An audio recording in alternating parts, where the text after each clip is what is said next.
Hola, muy buenos días a todas y todos. Vamos a tomar unos minutos en lo que todas y todos los colegas se van integrando a esta segunda sesión del módulo 7 sobre financiamiento climático. Me da muchísimo gusto saludarlas y saludarles a todas y todos.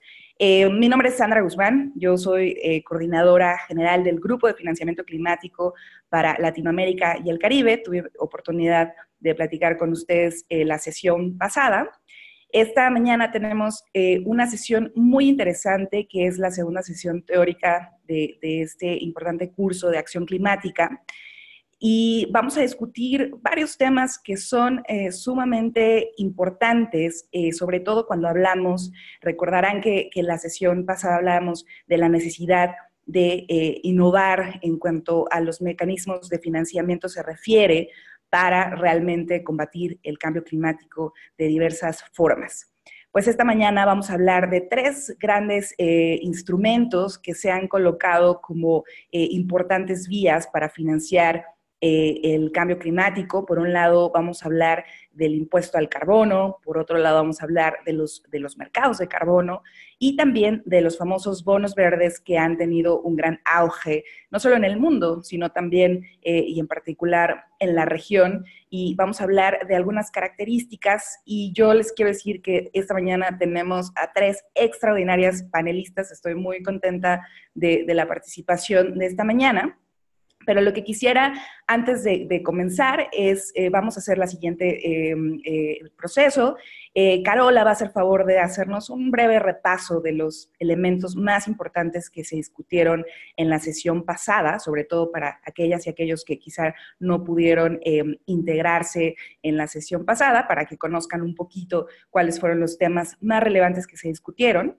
Y con ello voy a dar paso a la presentación de nuestras tres panelistas del día de hoy, que son de lujo, para entonces escuchar sus intervenciones y como siempre les recordamos que hagan sus preguntas y sus preguntas en el lugar en donde está en el chat del curso para que nosotras podamos hacérselas llegar a las panelistas y tengamos una rica discusión esta mañana. Entonces, sin más, le voy a pedir a mi colega Carola que nos cuente un poquito cuáles fueron esos elementos más importantes que se discutieron la sesión pasada y con eso les aperturaría para introducir a nuestras panelistas. Carola, muy buenos días y muchas gracias por darnos este recuento de la sesión pasada.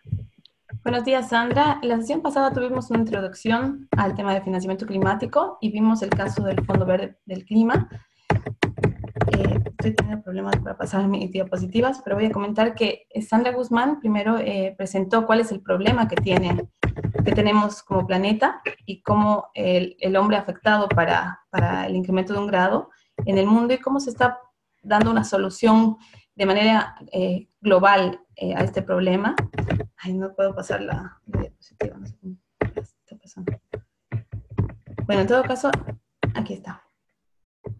Ella destacó que las emisiones de gases de efecto invernadero deben reducirse en 45% hasta 2030 en relación a lo que había en 2010 y tendrían que llegar a un nivel cero de emisiones hasta el 2050. Es decir, que tenemos 12 años para actuar desde todos los sectores y esta respuesta debe ser rápida, eficiente y sin precedentes. Y como comentaba Sandra, tiene que estar basada en métodos innovadores. El Acuerdo de París es el principal acuerdo al que se ha llegado a nivel internacional en esta materia de financiamiento climático y tiene como objetivo hacer consistentes los flujos de financiamiento con el desarrollo bajo en emisiones y resiliente al clima. Se ha garantizado también la provisión de recursos de los países desarrollados. Recordemos que se han comprometido $100.000 millones anuales para que los países desarrollados puedan ayudar a los otros países a transitar hacia modelos de desarrollo bajos en carbono y resilientes al clima. Sandra nos mostró que existe ya una arquitectura internacional sobre financiamiento climático donde son varios los países que aportan con recursos importantes a través de agencias bilaterales de cooperación y también agencias multilaterales como los fondos, el Fondo Verde del Clima, el Fondo de Adaptación y otros mecanismos que se han creado en el marco de la Convención Y hay otros también, otras instituciones, por ejemplo, la Banca Multilateral de Desarrollo y las agencias de las Naciones Unidas que también canalizan estos fondos a los países receptores. Y en este panorama internacional también es importante destacar la participación del sector privado, ¿no?, en el financiamiento. Y Sandra aquí destacaba que era importante no duplicar esfuerzos y más bien hacer eficiente este flujo. Finalmente también ella mostraba cómo estaba la situación de financiamiento climático en América Latina, destacando que Brasil y México son los principales receptores de financiamiento. Después teníamos a Andrea Rodríguez, ella es gerente del programa de acción climática de Fundación Avina y punto focal de la Fundación ante el Fondo Verde. Ella nos mostró qué es el Fondo Verde, destacando que este es un fondo creado bajo la Convención Marco de Naciones Unidas, que es el principal mecanismo financiero para asistir a los países en desarrollo a implementar acciones de adaptación y mitigación al cambio climático. Este es el fondo más grande para el cambio climático que existe en el mundo. Nos mostró la estructura del Fondo Verde, destacando que las propuestas deben ser presentadas por entidades acreditadas. Nos comentó cuáles son los procedimientos para acreditarse y nos dijo que aquí instituciones del sector público, privado, nacionales e internacionales pueden ser entidades acreditadas. Y nos dijo también que las propuestas requieren una carta de no objeción del punto focal o autoridad nacional designada en cada país, que es el vínculo entre el fondo y el gobierno de cada país. Es así que las propuestas son evaluadas por el fondo y estas reciben financiamiento, ¿no? Nos dio algunas características que tienen que tener las entidades acreditadas. Y nos comentó sobre el tamaño de los proyectos que financia el fondo, ¿no?, destacando que existen 4 categorías: el micro, pequeños, medianos y largos. Los largos llegan a más de 250 millones de dólares. También se observó cuáles son los instrumentos que utiliza el fondo. Estos son garantías, donaciones, préstamos concesionales y financiación de capital. Finalmente, solamente para recordarles, estas presentaciones han sido grabadas, están en la plataforma del LabSys. Ustedes las encuentran tanto en el PowerPoint como la grabación de la sesión. Y también les recuerdo que el GFLAC ha desarrollado una guía con conceptos básicos sobre financiamiento climático y con muchos links de interés y bibliografía que ustedes pueden consultar para ver un poco, para conocer mejor sobre los mecanismos que existen y cómo postular a estas distintas fuentes de financiamiento que existen en el mundo. Eso sería lo de la sesión del pasado, Sandra. Excelente. Muchísimas gracias, Caro, por este recuento. Y bueno, solo recuerden que siempre van a poder checar los materiales. Ahora sí, voy a presentar, voy a contarles un poquito de las 3 panelistas que tenemos el día de hoy. Las voy a presentar y después les voy a ceder la palabra para que nos puedan hablar de los temas que, como que decíamos, son sobre estos mecanismos innovadores. Primero, quiero presentarles a Sofía Alarcón Díaz. Ella es mexicana, es internacionalista egresada del Colegio de México, tiene un posgrado en Columbia University y ha trabajado en organizaciones internacionales como el World Resources Institute y en el sector público en México, sobre todo en el área de cambio climático. Actualmente, Sofía es directora de Carbon Trust México y desde donde asesora a empresas y gobiernos en México, Latinoamérica y el Caribe sobre las formas más efectivas de reducir emisiones de gases de efecto invernadero. En la parte académica ha impartido cursos de cambio climático y también ha colaborado en diversas publicaciones. Después tendremos la gran participación de Alejandra Carvajal. Alejandra es abogada de la Pontificia Universidad Javeriana de Bogotá. Tiene un MBA, un Master's Business con énfasis en liderazgo estratégico y tiene también un doctorado en Derecho con énfasis en financiamiento climático por la Universidad de San Pablo, CEU de Madrid.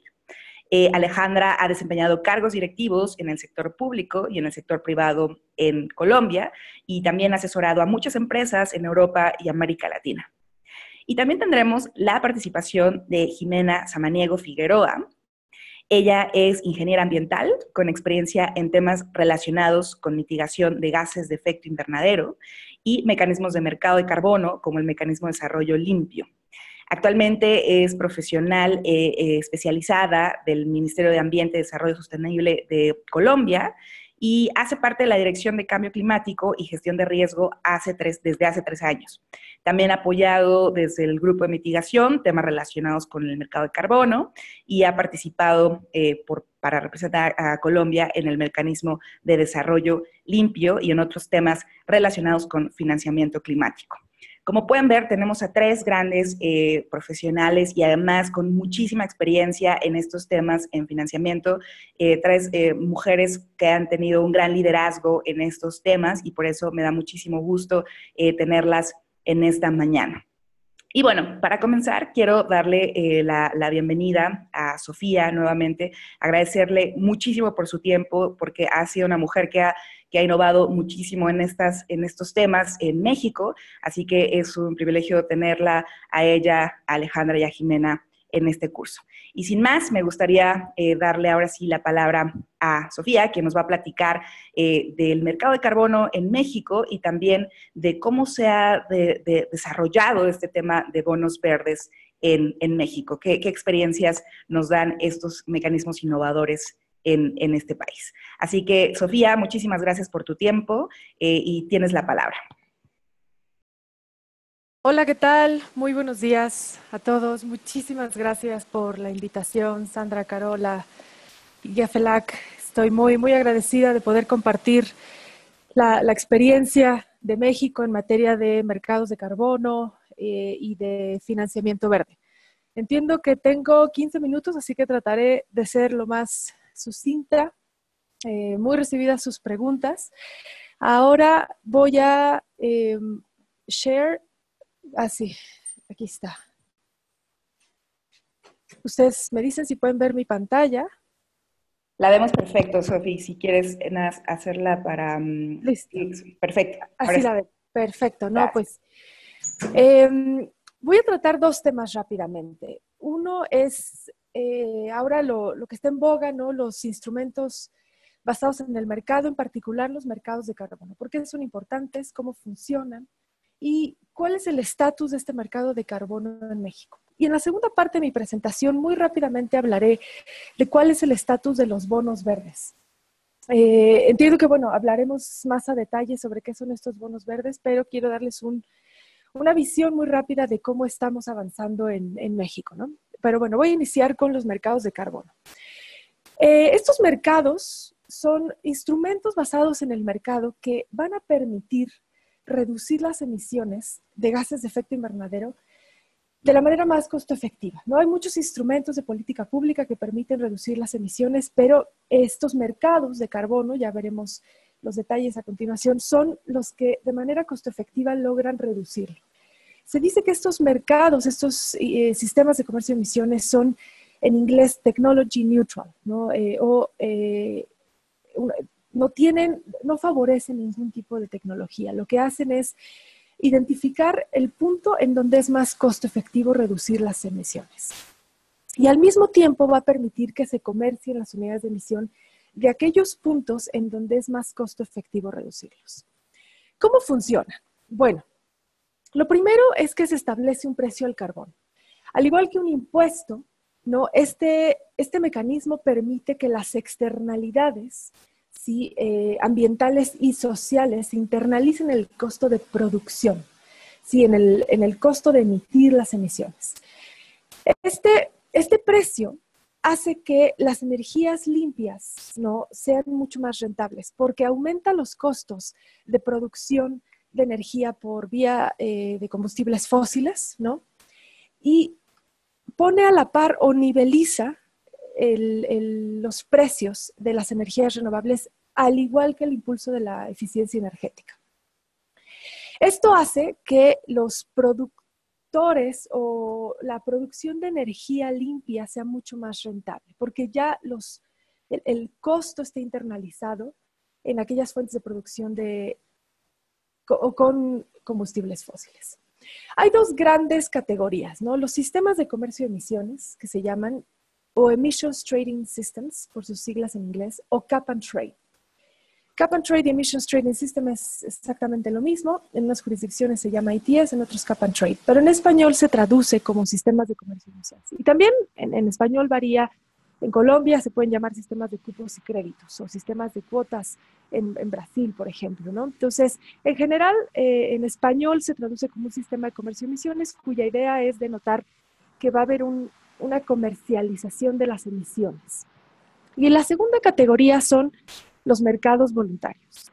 Estos mercados funcionan de tal forma que aquellos sectores donde se producen reducciones, ¿sí? Como el sector agrícola, el sector forestal, el sector residuos, se puedan comerciar en sistemas de comercio de emisiones, ¿no?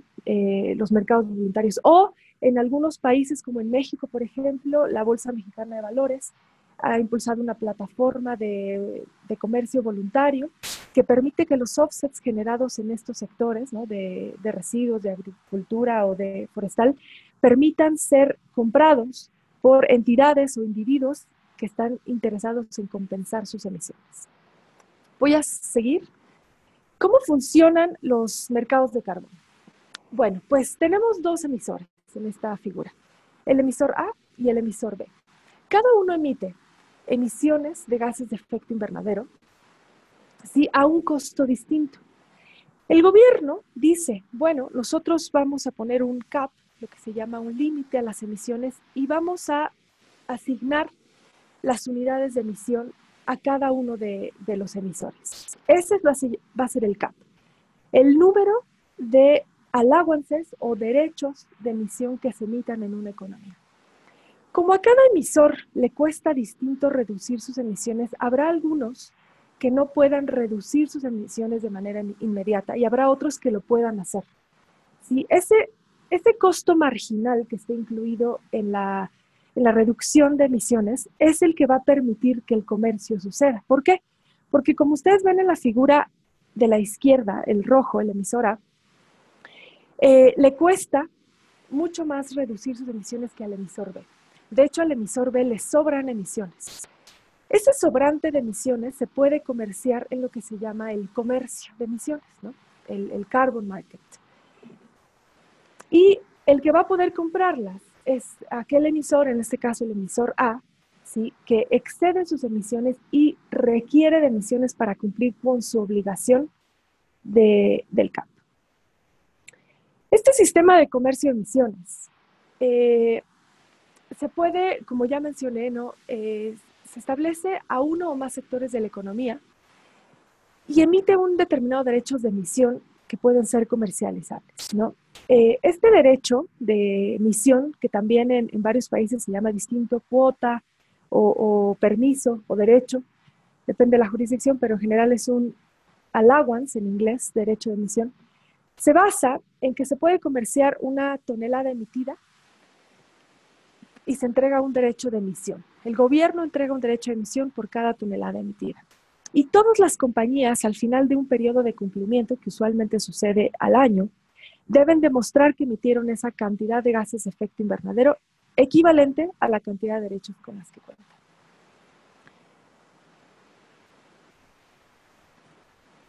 ¿Cuáles son las opciones que tienen las empresas para cumplir con su obligación?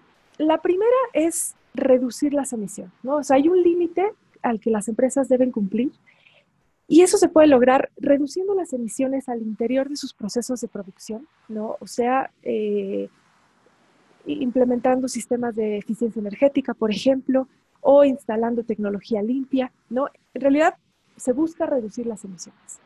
Otra, como ya mencioné, es comprar permisos adicionales, los permisos que le faltan a la empresa. Y la tercera es lo que se conoce como la compensación, ¿no? Utilizar créditos de aquellos sectores que no están regulados, como el sector forestal, el sector agrícola o el sector de residuos. Usualmente, en las jurisdicciones donde existe un sistema de comercio de emisiones se utilizan las tres, pero hay jurisdicciones que, por ejemplo, no permiten la utilización de créditos de compensación con la intención de que las empresas tengan un incentivo cada vez mayor a reducir sus emisiones, ¿no? O a comprar permisos adicionales de las empresas que pueden brindar al mercado una forma mucho más barata de reducir las emisiones. En estos sistemas de comercio de emisiones hay varios elementos a considerar. Aquí pongo algunos. Uno es, bueno, ¿qué sectores se van a cubrir? ¿No? Usualmente, en casi todos los sistemas de comercio de emisiones en el mundo se regula la industria y la energía. En algunos otros, como en Japón, por ejemplo, en algunas provincias, en algunas ciudades, serán los edificios. El transporte también se puede regular, pero a nivel aguas arriba, a nivel lo que se llama en inglés upstream. Se hace en el punto en el que los combustibles fósiles entran a la economía. Residuos, aviación y silvicultura están regulados, por ejemplo, en Nueva Zelanda, y en aviación en la Unión Europea, por ejemplo, y silvicultura también en Nueva Zelanda. Entonces, cada jurisdicción decide de qué forma va a establecer el CAP, en este caso a los sectores participantes. Otra de los temas que se tiene que considerar a la hora de diseñar un sistema de comercio de emisiones es cómo se van a asignar los derechos de emisión, ¿no? Ya vimos que el gobierno establece un límite y ese límite consiste en el número de derechos de emisión que deben obtener las empresas. Hay dos grandes formas de hacerlo. Uno es el famoso grandfathering, en inglés se llama, o asignación gratuita. Y el otro es vía subastas, ¿no? Se subastan los derechos de emisión que se permiten en la economía. Se establecen mecanismos de flexibilidad de precios, por ejemplo, se puede establecer un precio límite o un precio máximo a estos derechos de emisión con la intención de evitar la volatilidad de precios. Se puede establecer también, o más bien se debería establecer un MRV, un sistema de inspección y vigilancia, sistema de monitoreo, reporte y verificación, tanto de las emisiones entregadas a la autoridad, los reportes de emisiones, como de las emisiones entregadas a la autoridad, ¿no? Y otro de los temas también que ha surgido en la discusión sobre los sistemas de comercio de emisiones es la vinculación. ¿Cómo se van a vincular los diferentes sistemas y de qué forma? Puede ser que se vinculen de manera directa, ¿no? Reconociendo los derechos de emisión en las jurisdicciones. Un ejemplo es California y Quebec. Otra forma es que un sistema le proporcione offsets a otro sistema, como puede ocurrir por ejemplo, en un futuro cercano entre México y California, por ejemplo, que se reconozcan los offsets, pero no necesariamente los derechos de emisión. Otro es que se permitan establecer mecanismos de comunicación entre uno y otro. Por ejemplo, México y California tienen un memorándum de entendimiento, ya hay una especie de vinculación, ¿no? Para intercambiar información. ¿Cuántos sistemas de comercio de emisiones hay en el mundo? Bueno, si les digo que aproximadamente 40% del PIB global está cubierto por sistemas de comercio de emisiones e instrumentos basados en el mercado, ¿no? Y a partir de que entre en vigor el sistema de comercio de emisiones en China, serán 25% de las emisiones globales, ¿no? Esto sucederá en 2019. Aquí vemos algunas de las jurisdicciones que ya tienen un sistema de comercio de emisiones. Sí, la Unión Europea, Suiza, China, Nueva Zelanda, México. Ahorita vamos a darle un vistazo general a México, California, Quebec. Son las jurisdicciones que tienen o están pensando tener un sistema de comercio de emisiones en el mundo. ¿Cómo se mira en México? En México existe una ley general de cambio climático que recientemente fue enmendada para incluir, entre otras muchas cosas, el diseño de un sistema de comercio de emisiones obligatorio. Porque desde 2012 se había establecido un mercado de carbono voluntario, pero en 2018 se enmienda la ley para establecer un sistema de comercio de emisiones de manera obligatoria. Este mandato se crea con la intención de que el instrumento sea diseñado con la colaboración y convenio del sector privado, sin afectar la competitividad de los sectores regulados, tal cual lo dice la ley. Y antes de esta implementación, la Secretaría de Medio Ambiente y Recursos Naturales, que es la encargada, digamos, de poner en marcha este sistema de comercio de emisiones, va a ejecutar un programa piloto con una duración de 36 meses a partir de enero del 2019 sin efectos económicos.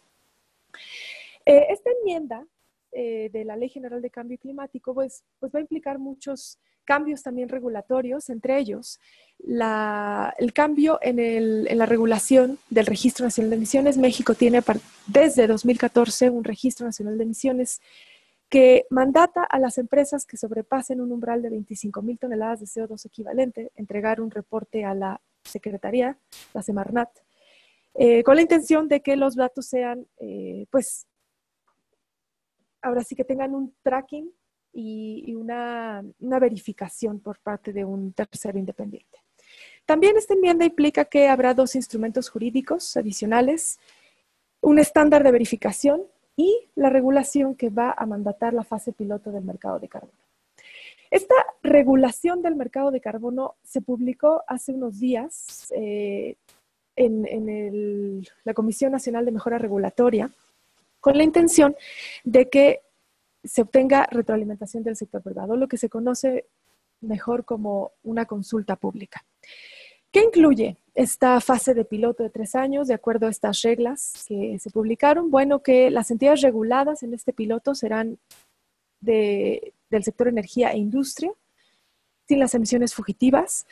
El umbral para participar serán 100,000 toneladas de CO2, los gases cubiertos serán solamente CO2. Los tipos de emisiones cubiertas serán directas. Los mecanismos de flexibilidad se permitirá el banking. Los mecanismos de compensación sí se permite, pero no se dice el porcentaje ni qué sectores se van a permitir dentro de esos mecanismos de compensación. El límite, el CAP, estará basado en el 5% que el sector industrial comprometió ante el NDC. La asignación será confirmada en regulación secundaria. El punto de regulación será la instalación, o lo que se conoce en inglés como el facility. Y respecto a la integración con otros instrumentos, como los certificados de energía limpia o el impuesto al carbono, todavía no se va a, no está definido en estas bases. ¿Cuántas empresas van a ser cubiertas? Aproximadamente 308 empresas de los sectores que se enumeran abajo, ¿no? De energía, de suministro de energía eléctrica, de fabricación de automóviles, la industria química, del vidrio, cal, minera, petróleo y gas, cemento, alimentos y bebidas y otras más. ¿Cuáles son los próximos pasos? Bueno, el proceso de consulta durará hasta mediados de noviembre y una vez que pues, se pase ese proceso de consulta, se publica en la Gaceta Oficial, o en México se conoce como el Diario Oficial de la Federación. Antes, esperemos de que comience la administración nueva el 1 de diciembre. La fase piloto se espera que inicie en enero del 2019. Bonos verdes, rápidamente un vistazo. Esta es de hecho mi última diapositiva. De acuerdo con el CBI, el Climate Bonds Initiative, una ONG a nivel mundial que se encarga de pues, guiar la colocación y el etiquetado de bonos verdes a nivel mundial, ¿no? La taxonomía de bonos verdes. México realizó 13% de las emisiones de bonos verdes en el mundo con una cifra total de $4,000 millones. Ha habido aproximadamente 12 emisiones de bonos verdes colocadas por bancos de desarrollo, principalmente, un par de corporaciones o 3 corporaciones y un banco, muy recientemente, Bancomer. Y la Ciudad de México fue también el pionero. Ciudad de México se colocó como una de las primeras ciudades en Latinoamérica en emitir un bono verde a finales de 2016 y así lo ha hecho consecutivamente en 2016, 2017 y 2018. Los proyectos financiados con los recursos de dichas emisiones pues incluyen transporte público, infraestructura hidráulica, eficiencia energética, proyectos para adaptación, ¿no? Y nosotros como Carbon Trust estamos ayudándole a varias entidades, incluyendo la Ciudad de México, a emitir o a colocar su bono verde, en este caso etiquetar los bonos verdes proveyendo una segunda opinión. Entonces, pinta muy positivo. Este año las emisiones no estuvieron tan activas como el año pasado por bueno, diversas circunstancias, hubo una elección en México a nivel federal y a lo mejor eso pudo hacer que las emisiones se detuvieran, pero a finales de año esperamos que haya un par más de corporativos, ¿no? Sobre todo que están interesados en emitir bono verde. Y bueno, pues yo con esto termino. Por supuesto, quedo atenta a sus preguntas y les agradezco mucho la participación. Muchísimas gracias, Sofía, por esta interesantísima presentación sobre el avance del mercado de carbono y también sobre el avance de los bonos verdes en México. Yo creo que es muy interesante cómo se está evolucionando y será muy importante lo que tú mencionabas sobre mantener un mecanismo de seguimiento a estos instrumentos que al final del día, como bien mencionas, son una alternativa para generar, digamos, esta reducción de emisiones y seguir financiando acciones que reduzcan emisiones. Yo les invito, por favor, que manden sus preguntas aquí al chat, en la sección en donde está el Q&A, para que puedan manifestar ya sea aclaración de algún tema o alguna pregunta que tengan específica para Sofía. Y ahorita voy a regresar contigo, Sofía, esperando que alcancemos para que puedas contestar algunas preguntas. Y ahora vamos a platicar justamente de este tema, un poco más de los bonos verdes que, como mencionaba Sofía, se han considerado, se han colocado como algunos temas sumamente relevantes. Ha habido un auge de estos y ahora queremos conocer un poco más de estos bonos, de cómo se han dado, en qué consisten y platicar un poquito de lo que se ha visto también en este tema, un poco más adentrándonos a ello. Así que me da muchísimo gusto darle la bienvenida también a Alejandra Carvajal, quien nos va a platicar de los bonos verdes, de estos instrumentos. Y al finalizar la presentación de Alejandra, yo les voy a pedir que tomemos un par de minutitos para contestar un par de preguntas que tengan para el caso de Sofía, ya que ella se tendrá que ir en unos minutos. Así que, y con ello continuaríamos con la participación de Jimena. Así que, Alejandra, bienvenida y muchísimas gracias por tu tiempo. Tienes la palabra. Hola, buenos días a todos. Pues yo vengo el día de hoy a hacerles una presentación sobre el tema de los bonos verdes, que como Sofía y Sandra ya han manifestado anteriormente, pues están tan de moda actualmente y han tenido un repunte muy, muy importante en los últimos años. Esto como consecuencia de la importancia que ha tomado para las empresas, tanto en el sector privado como en el sector público, en parte también debido a todo el movimiento que se ha desarrollado posteriormente al Acuerdo de París, a la COP21. Entonces vamos a hablar un poquito de los bonos verdes, de manera muy general, lo que estos 15 minutos me permiten. Entonces, bueno, los bonos verdes son instrumentos de deuda que ofrece un emisor por un plazo fijo, puede ser a corto, mediano o largo plazo, a una tasa de interés que puede ser fija o variable, con el objetivo de generar un capital. Los bonos verdes no son muy distintos a los bonos de deuda que conocemos históricamente, que emiten los bancos, entidades privadas o los gobiernos, bien sean municipales, departamentales o autonómicos o nacionales. Son instrumentos muy similares, con la única diferencia que las utilidades o el dinero que se recoja de la emisión de estos bonos va a ir directamente encaminada a inversiones, al desarrollo de proyectos verdes.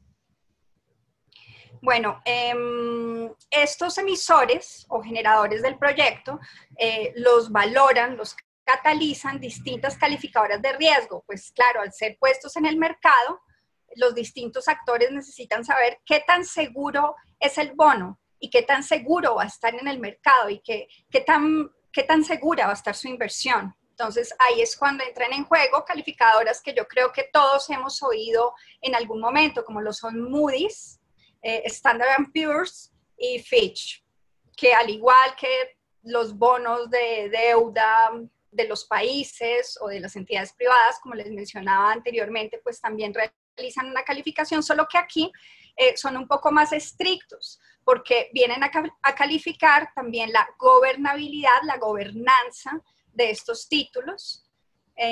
También miran la transparencia y la sostenibilidad del proyecto a corto, mediano y largo plazo. Bueno, los beneficios de los bonos verdes, ¿cuáles son? ¿Qué los hace más atractivos con relación a otros bonos que se puedan emitir en el mercado?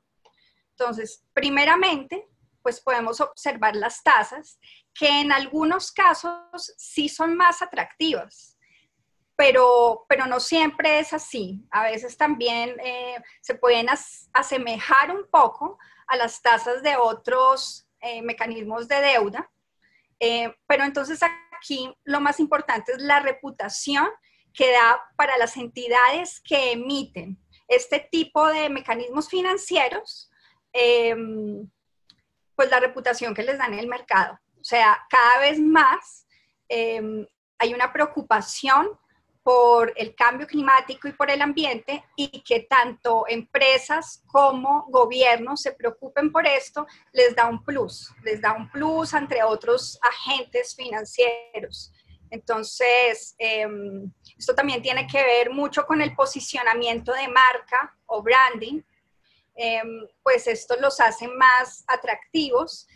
Yo creo que ustedes han conocido sobre indicadores como el Dow Jones Sustainability, también están indicadores como el RobecoSAM, bancos como Berkeley también tienen un índice de sostenibilidad, y esto es muy importante para el posicionamiento de las empresas y su preocupación a largo plazo por objetivos estratégicos como lo son el ambiente, el cambio climático y el desarrollo sostenible. Esto a su vez atrae nuevos inversionistas, y esto redunda pues en que el mercado tenga jugadores selectos, ¿sí? O sea, que sea este posicionamiento estratégico para cada uno de los actores en el mercado. Tipos de bonos verdes. Entonces, pues en el mercado hay diversidad de bonos, hay distintos rankings. Yo quiero traerles a ustedes el de Climate Bonds Initiative. El Banco Mundial también tiene un ranking por si ustedes lo quisieran consultar, pero yo he querido traerles este el día de hoy por lo que es el más especializado.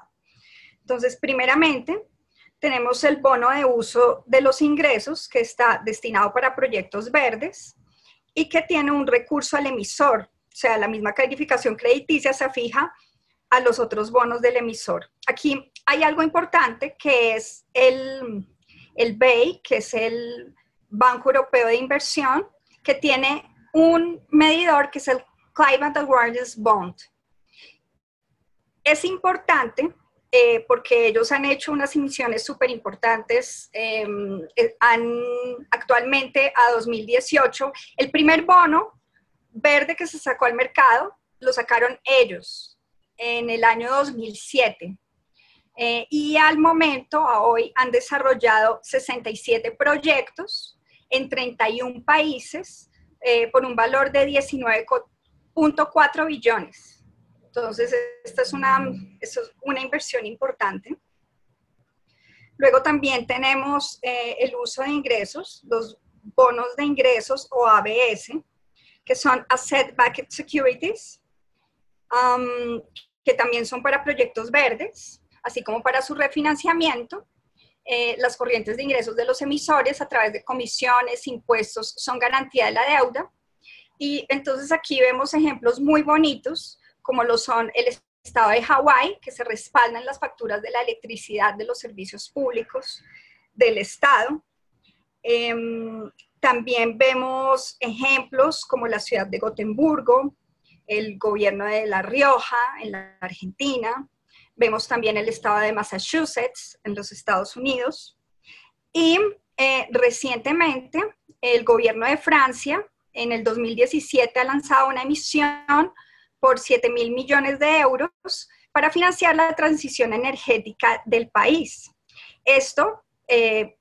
Para esto, Francia quiere ser un ejemplo para el cumplimiento del Acuerdo de París, y que esto es una operación muy similar a la de endeudamiento del gobierno, pero con el compromiso de utilizar los recursos obtenidos en edificaciones, transporte, biodiversidad, control de contaminación y ecoeficiencia, que pues son palabras más, palabras menos, los compromisos que se adquirieron en el Acuerdo de París y pues que lo han precedido otros acuerdos anteriormente.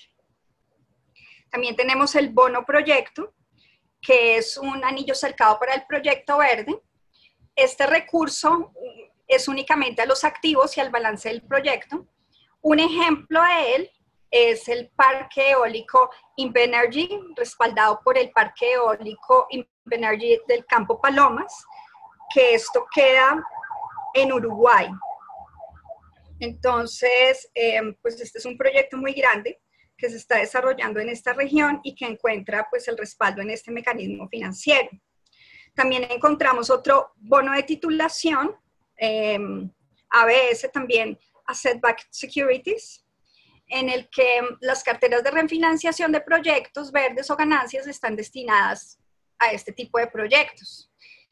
Aquí el recurso de la deuda está dirigido a un grupo de proyectos que se ha agrupado, por ejemplo, arrendamientos solares o hipotecas verdes.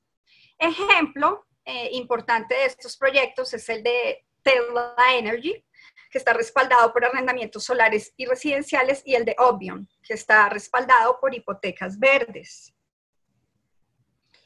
Bueno, posteriormente tenemos los bonos cubiertos, que están destinados para proyectos elegibles. Dentro de estos proyectos tenemos el de Berlin Hip Green. Esta es una de las inmobiliarias más grandes alemanas, el de Sberbank, y Polycredit, que es un bono cubierto verde.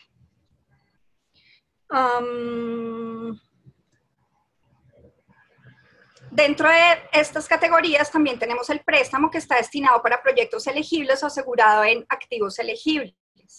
Y tenemos otros instrumentos de deuda, como son los bonos o pagares convertibles, los papeles comerciales, las obligaciones, etc. Devolviéndome un poco, un ejemplo importante de bono proyecto, que es un ejemplo muy bonito que quiero traer a esta exposición, es el nuevo aeropuerto de la Ciudad de México, en el que los acreedores dependen de los ingresos del proyecto. Estos recursos, en esencia, se van a utilizar para financiar 6 aspectos fundamentales, como lo son las construcciones sostenibles del aeropuerto, la energía renovable, la eficiencia energética, la gestión de agua fresca y residual, y la prevención de la contaminación y el mantenimiento de la biodiversidad en este recinto. Esta emisión se hizo por un valor de $6.000 millones, y una de las grandes ventajas es que tiene una calificación muy buena por parte de Moody's, por ejemplo, calificadoras como Moody's o Standard & Poor's. Moody's la calificó como GB1, que es el máximo nivel en materia de gobernanza y sostenibilidad, y Standard & Poor's la calificó como E1 y le dio 77 puntos, que la muestra en el primer cuartil de calificación en cuanto a lo que les explicaba inicialmente: transparencia, sostenibilidad y gobernanza. Bueno, lo que les comentaba, la emisión del primer bono verde, que la hizo el European Investment Bank, EIB, con una calificación AAA, y este fue un bono que a la hora de salir al mercado, pues fue completamente emitido, al igual que otro que emitió el IFC, la Corporación Financiera Internacional, que es un brazo del Banco Mundial. También realizó un recaudo en el 2013 por valor de $1 billón americanos. Y esto todo es muy importante porque muestra cómo se ha dinamizado el mercado de los bonos a partir del año 2014. En el 2014 se emitieron $37 billones, Luego para 2017 se llegó a 162,5 billones de dólares. Y pues vemos cómo constantemente el mercado está evolucionando. Asimismo, para 2013 se lanzó por parte de un grupo inmobiliario sueco muy importante llamado Vasakronan, un primer bono verde corporativo. Y como les comentaba, dentro de los grandes emisores corporativos se encuentran la SNCF, que son los trenes franceses. Está Berlin Hyp, que es una de las grandes inmobiliarias alemanas. Apple, que pues todos la conocemos, esta compañía software. Está Engie, que es una empresa francesa de aguas, acueducto y alcantarillado. El ICBC, que es el banco de inversión chino. Y está Crédit Agricole, que es un banco francés enfocado a temas ambientales, energéticos y agrarios y sostenibles. Bueno, ahora pasando un poco a los bonos municipales, que son tan importantes actualmente, sobre todo porque los gobiernos necesitan cumplir con las metas impuestas en el Acuerdo de París. Entonces vemos como el primer bono verde lo emitió el estado de Massachusetts en el año 2013. Posteriormente, la ciudad de Gotemburgo emitió el primer bono en octubre de 2013. Y definitivamente los que van más adelante en esto, en las emisiones de bonos, son los estados de los Estados Unidos, así como varias ciudades de Estados Unidos. Yo les mencionaba anteriormente el ejemplo de Hawái, que fue de los primeros en realizar este tipo de emisiones. También está la provincia de Ontario, la ciudad de Johannesburgo y la provincia de La Rioja en Argentina, que específicamente está direccionando sus inversiones para todo el tema eólico. Bueno, con relación a, yo ya les comentaba anteriormente que Tesla hizo en el 2013 una inversión muy importante. Llama mucho la atención que inversoras de tipo inmobiliario como Fannie Mae están acudiendo cada vez más a este tipo de mecanismos. O sea, Fannie Mae ha sorprendido en el mercado porque sabemos hace 10 años Fannie Mae y Freddie Mac fueron de las empresas que iniciaron con la crisis financiera del año 2007-2008, pero ellos ya luego, para levantar su quiebra y dinamizar la economía de los Estados Unidos, pues ellos han decidido incursionar en el mundo de los bonos verdes. Entonces, pues esto ha sido muy importante para su repunte y pues para el repunte también de la economía de los Estados Unidos. Ellos en total han hecho una emisión por 42.4 billones de dólares. Esta inversión es seguida por el China Development Bank por un valor de 22,5 millones de dólares. Luego está el gobierno de Francia, como les mencionaba, Crédit Agricole, hizo una emisión por valor de 22.1 billones.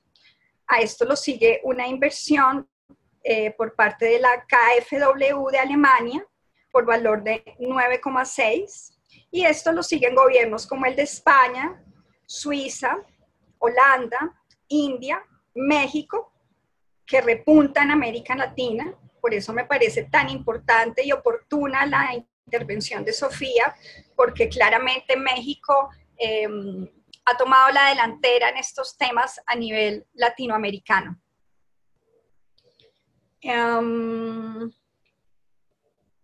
Bueno, siguiendo un poco,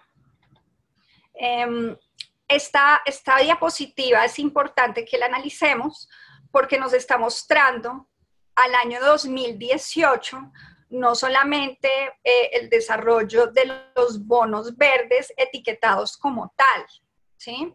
Porque hasta el momento hemos hablado solamente de bonos verdes estricto sensu, pero también en el mercado hay otro tipo de bonos que están alineados con el mercado verde, con el mercado ambiental. Entonces, aquí vemos como 389 billones de dólares se han generado solamente lo que conocemos como bonos verdes. Posteriormente, encontramos a emisores climáticos completamente alineados que no están etiquetados como bonos verdes, pero que sus inversiones, entre un 95% para arriba, están dedicadas exclusivamente a inversiones de carácter climático y medioambientales, por todo lo que les comentaba al principio, por lo atractivo que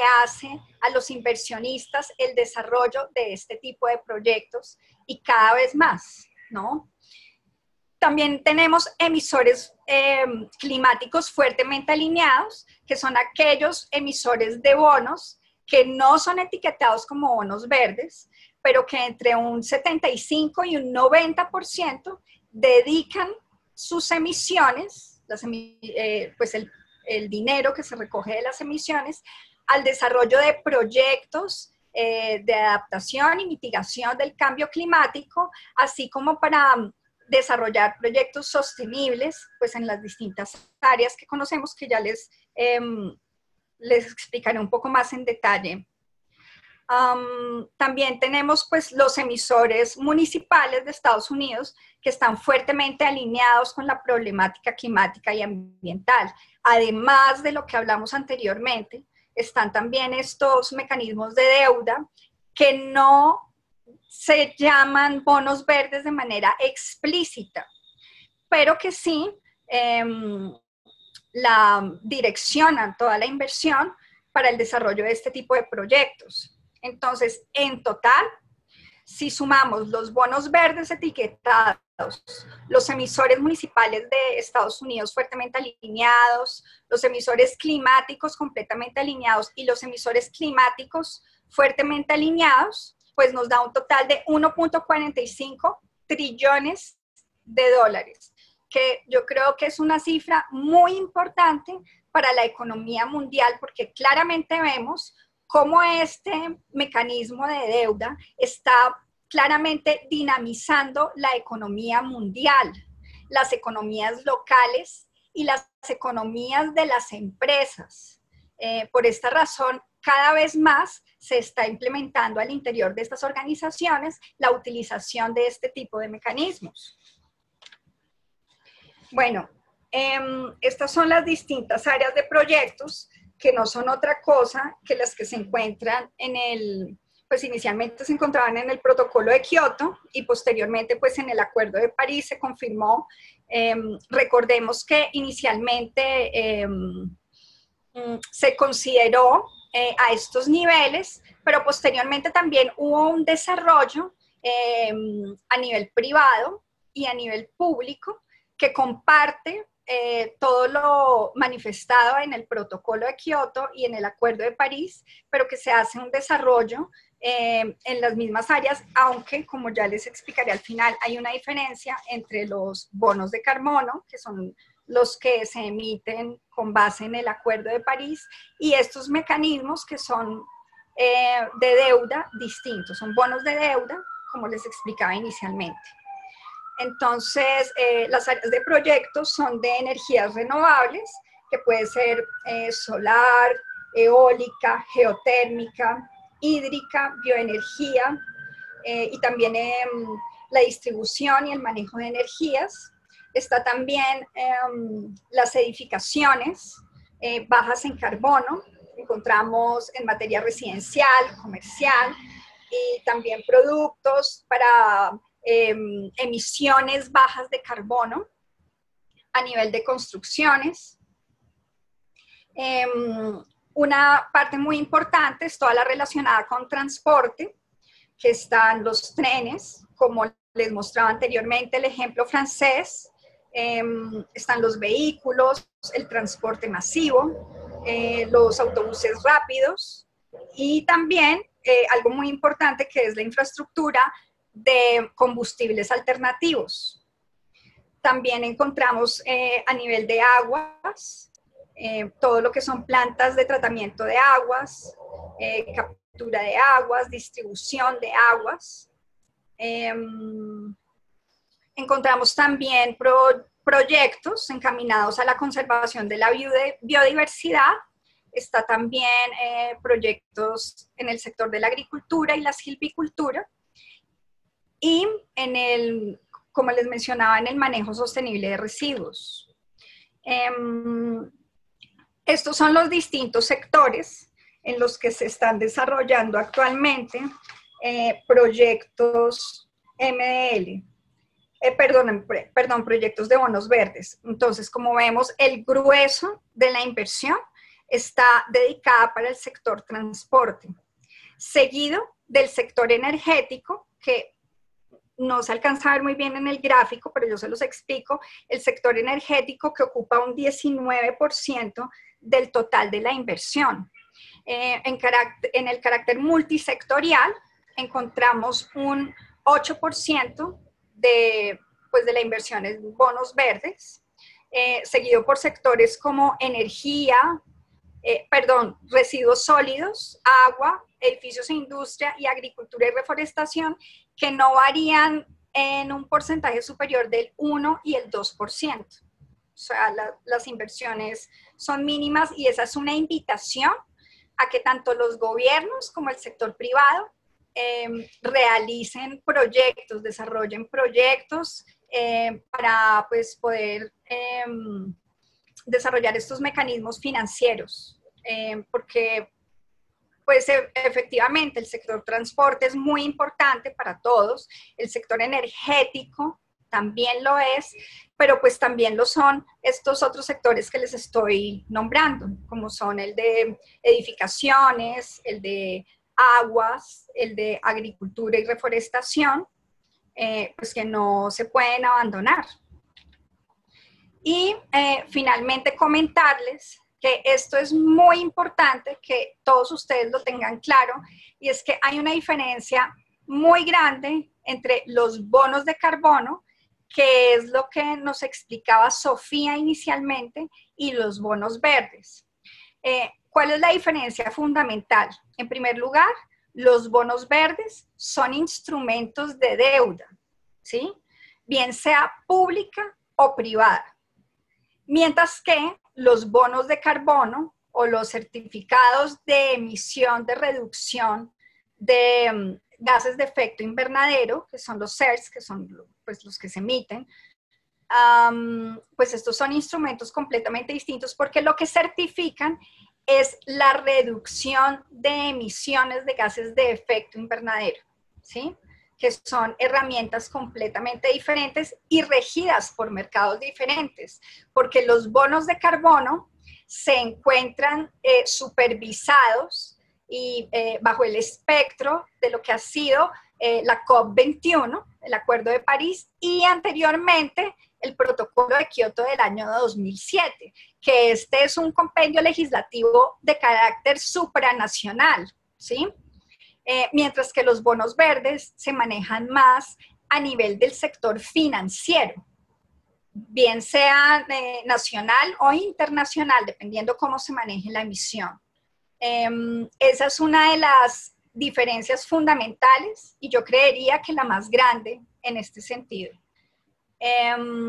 Bueno, pues les agradezco mucho y cualquier pregunta que tengan, por favor, háganmela. Estoy a sus órdenes. Excelente. Muchísimas gracias, Alejandra, por esta interesantísima y muy completa también presentación sobre lo que son los bonos verdes. Yo quiero nuevamente igual insistirles en que manden sus preguntas y quiero aprovechar antes de que Sofía tenga que retirarse, hacer un par de preguntas que están aquí justamente relacionadas con estos temas. Sigan mandando sus preguntas para que al final de la plática de Jimena podamos regresar con Alejandra y con Jimena mañana para hacerles también preguntas sobre sus ponencias. Así que muchísimas gracias, Alejandra. Y bueno, déjenme hacer estas preguntas para Sofía, para que nos pueda contar un poquito más de esto. Nos preguntan, Sofía, ¿quiénes certifican que efectivamente ha habido una reducción de emisiones en el mercado de carbono? ¿Cómo se asegura que ese intercambio, compra y venta, está realmente generando una reducción? ¿Y quién es ese actor que certifica? ¿Cuál es el proceso para llevar a cabo dicha certificación? Y si también nos podrías platicar un poco, ahora que tenemos un poco más de información de cómo funcionan estos bonos verdes, si nos puedes contar un poco cómo, cómo fue emitido el caso del bono de Ciudad de México, cómo funciona este bono en particular. Y bueno, hay otra pregunta que tenía Oscar sobre si el financiamiento asumo que te refieres, Oscar, a la parte del mercado, es una alternativa que crea valor, y si crea valor, ¿cómo este mercado de carbono, digamos, asegura que este es un mecanismo de financiamiento? Espero haber entendido tu pregunta, Oscar, es un poco complicada, pero bueno, entonces, ¿quiénes certifican que ha habido una reducción de emisiones? Y si nos puedes contar un poquito más de este bono de la Ciudad de México, cómo funciona, y bueno, cómo estos mecanismos de financiamiento realmente son una alternativa al financiamiento convencional. Por supuesto, muchísimas gracias por sus preguntas, las estuve viendo,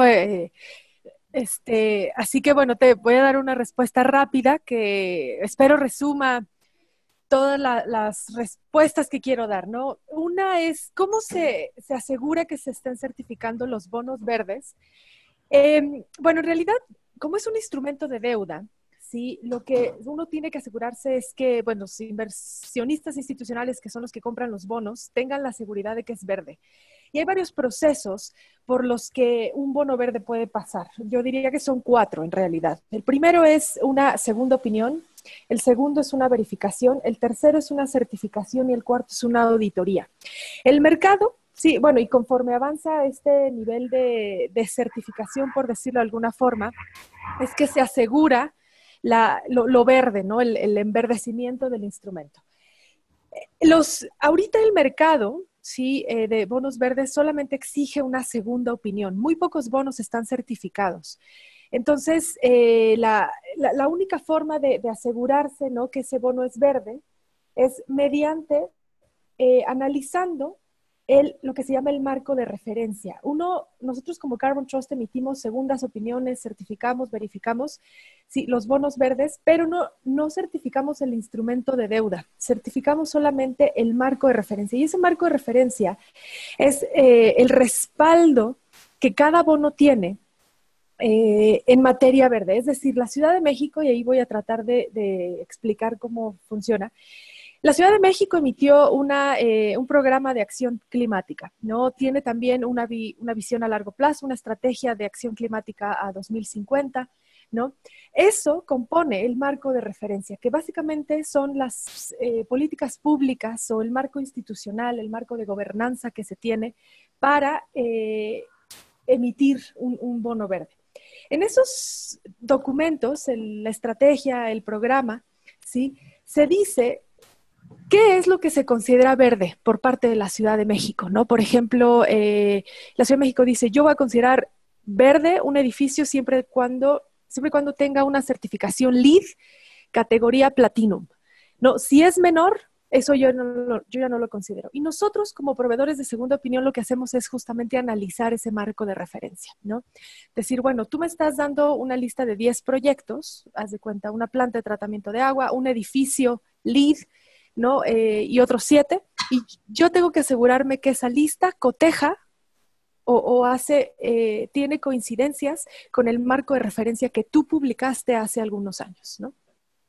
Y eso es básicamente cómo funciona la certificación de los bonos verdes, que en realidad, les digo, se puede llamar segunda opinión, verificación o auditoría, ¿no? Según lo que el mercado lo defina. Entonces, una vez que probemos esa segunda opinión, ¿no?, la Ciudad de México coloca el bono con ayuda de un banco, Sí, y pues lo que hemos sabido es que estos bonos verdes en Latinoamérica han tenido hasta 4 veces la demanda por este bono verde, ¿no? Así que bueno, eso quiere decir que hay mucha demanda de los inversionistas institucionales. ¿Y cómo crea valor? En realidad, pues un bono verde no tiene ahorita ninguna exención fiscal en México, en Latinoamérica estoy segura que tampoco. O sea, y es solo, el único incentivo para crear un bono verde es dirigir esos recursos hacia proyectos que son verdes, ¿no? Y bueno, había por ahí otra pregunta, de hecho, Sandra, me permití revisarlas. ¿Qué países han emitido en Latinoamérica? Los países no han emitido propiamente ninguna deuda soberana verde, o sea, muchas deudas soberanas, pero como países no se han emitido, sí han sido algunos municipios y corporaciones y bancos en Latinoamérica que han emitido deuda verde, ¿no? O bono verde, lo que se conoce. Y pues con esto me despido. Muchísimas gracias. Yo les dejo mi correo electrónico sofia@carbontrust.com. Trust, con U, por si tienen dudas adicionales. Les agradezco muchísimo. Muchísimas gracias, Sofía, por tu tiempo y por esta importantísima presentación, súper clara y también que va a ser de muchísima utilidad para esta discusión. Así que te agradecemos muchísimo por tu tiempo y por esta información. Así que muchísimas gracias. Y bueno, ahora vamos a continuar. Queremos darle la bienvenida a Jimena Samaniego, quien nos acompaña, como comentábamos, para platicarnos del impuesto al carbono, que es otro instrumento muy importante que ha sido digamos, ha sido implementado en varios países y bueno, Colombia es un país que ha innovado en muchos sentidos, así que nos da muchísimo gusto darte la bienvenida a Jimena y bueno, solo recordarles que sigan mandando sus preguntas y tras la presentación de Jimena vamos a abrir a algunas intercambios sobre la presentación de Alejandra y por supuesto de Jimena. Jimena, bienvenida, tienes el micrófono. Hola, buenos días, Sandra. Buenos días a todos. ¿Me escuchan bien? Te escuchamos perfecto. Listo, dale. Muchas gracias por la invitación. Nosotros también, de parte del Ministerio, agradecemos mucho estos espacios para poder compartir las experiencias que tenemos al respecto. Voy a proceder a compartir la pantalla. Y listo. ¿Me confirmas, Sandra, si está bien la pantalla? Ahora está perfecta. Si quieres, ya nada más Listo. Ponla en modo presentación y te vemos perfecto. Listo, bueno, pues nuevamente agradecer por la oportunidad. Yo les voy a contar un poco sobre la experiencia de Colombia respecto al impuesto nacional al carbono y a una regulación que nace producto de este impuesto, por medio de la cual se establece un procedimiento para no causar este impuesto, incentivando la implementación de iniciativas de mitigación de gases de efecto invernadero. Entonces, bueno, voy a tratar de ser muy breve en estos 15 minutos, va a ser un poco denso, dado que el tema tiene un poco de contenido técnico, pero voy a tratar de hacerlo lo más ligero posible.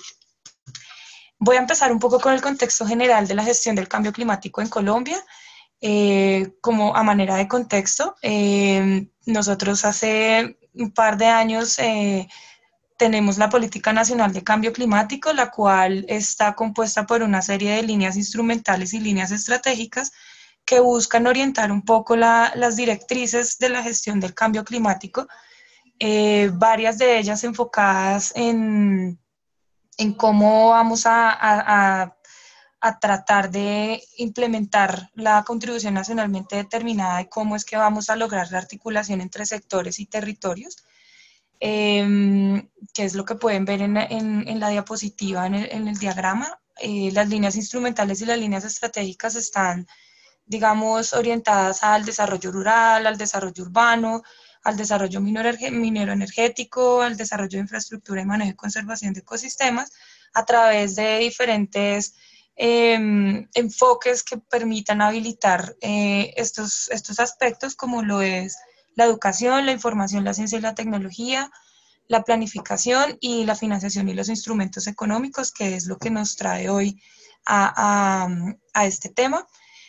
También para resaltar, pues en el 2017 se logró la ratificación del Acuerdo de París a través de la Ley 1844, donde entonces ya le damos también un soporte más, digamos, más robusto en términos de cómo vamos a hacer para efectivamente implementar la contribución nacionalmente determinada, teniendo ya el instrumento legal. Y este año, afortunadamente, tenemos la ley de cambio climático que fue expedida hace un par de meses, la ley 1931, en donde se oficializan muchas de las cosas que ya veníamos realizando en materia de gestión del cambio climático a nivel territorial y a nivel sectorial, como lo es el CISClima, que es una instancia que se creó a través de un decreto que también nace un poco desde la Política Nacional de Cambio Climático, donde se articula todos los sectores para la implementación de la NDC. Entonces esto es un comité en donde se sientan todas las cabezas de sector, todos los ministerios sectoriales, para planificar, decidir, priorizar y evaluar todas las medidas de mitigación y de adaptación al cambio climático que cada sector estaría dispuesto a realizar en aras de poder cumplir con la meta de la contribución nacionalmente determinada. Esta planificación, por supuesto, requiere varios aspectos técnicos que a través de este comité se discuten, como lo son, por ejemplo, los instrumentos de planificación en el territorio y en los sectores. Entonces, esto busca un poco incidir en cómo generar lineamientos y cómo incluir directrices de gestión del cambio climático en los instrumentos de planeación del territorio, como lo son los planes de ordenamiento territorial o los planes sectoriales, que son los que llamamos nosotros los planes integrales de gestión del cambio climático a nivel sectorial, que básicamente son normativas que cada sector se encarga de emitir, teniendo en cuenta cuál puede ser su compromiso frente a la NDC y cuáles son esas medidas que puede priorizar y puede implementar de acuerdo a las capacidades del sector. Y por último, pues tenemos los instrumentos económicos que son transversales a todos los sectores y que son también un pilar, digamos, en la gestión del cambio climático en términos de que son los instrumentos económicos, las medidas habilitantes que nos permiten efectivamente generar incentivos o generar mecanismos para que la mitigación y la adaptación al cambio climático ocurra transversal en los sectores y en los territorios. Entonces, para contarles un poco cómo es la ANS de Colombia, nosotros nos comprometimos a reducir el 20% de las emisiones respecto a un escenario de línea base. Esta meta, a través de la Comisión Intersectorial de Cambio Climático, que es el CISClima, el que les contaba anteriormente, fue de alguna manera dividida entre los sectores, para que entonces cada sector, teniendo un porcentaje de ese 20%, pudiera priorizar y evaluar cuáles son esas medidas de adaptación y mitigación al cambio climático que va a lograr implementar en el periodo post-2020 y que nos va a permitir entonces llegar a todos al 20%. La implementación de la NDC pues tiene como 4 pilares importantes, que son las flechitas verdes que ven a mano derecha. La primera de ellas es el uso eficiente de los recursos, que está enfocada en la generación de nuevos negocios. La siguiente es la inversión en infraestructura, que por supuesto representa una nueva forma de generar beneficios. La siguiente es la innovación, en donde se da cabida a la generación de estos nuevos instrumentos económicos, como lo es el impuesto al carbono, del cual les voy a contar ahorita. Y la transformación del sector productivo con el fin de generar economías más eficientes. Entonces, con este contexto, a través de la reforma tributaria que salió en el 2016, en el gobierno pasado, se crea el Impuesto Nacional al Carbono.